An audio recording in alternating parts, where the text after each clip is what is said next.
ભગવાનમાં જો તારે સ્થિરતા મેળવવી હોય તો પહેલા તો આસન ઉપર માણસે સિદ્ધિ મેળવી, ચિતાસનો.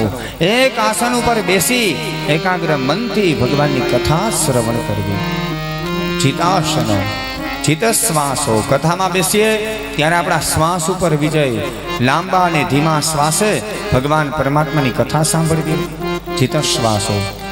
ચિતેન્દ્રિય, માણસની ઇન્દ્રિયો ઉપર વિજય મેળવવો. આપણા હાથ, પગ, આંખ, કાન, નાક બધું ભગવાન પરમાત્માની અંદર જોડી દે.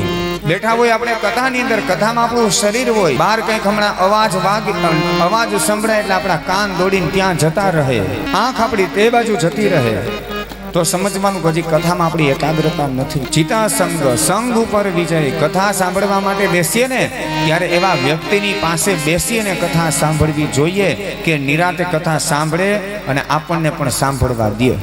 ઘણી વખત એવું થાય કે આપણે ઘરેથી નક્કી કરીને જઈએ કે અમારે કથા સાંભળવી છે, કથાના મંડપમાં જાય અને એવા વ્યક્તિ બાજુમાં આવીને બેસી જાય કે શાસ્ત્રીજી મહારાજ કથા ચાલુ કરે અને બાજુમાં બેઠા બેઠા એ પોતાના ઘરની વ્યથા ચાલુ કરે. આપણે નક્કી ન કરી શકીએ કે આપણે કથા સાંભળવા આવ્યા છીએ કે એની વ્યથા સાંભળવાની. એટલા માટે કહ્યું ચિતસંગ, સંગ ઉપર પણ માણસે વિજય મેળવવો. એવા વ્યક્તિ પાસે બેસીને ભગવાનની કથા સાંભળવી.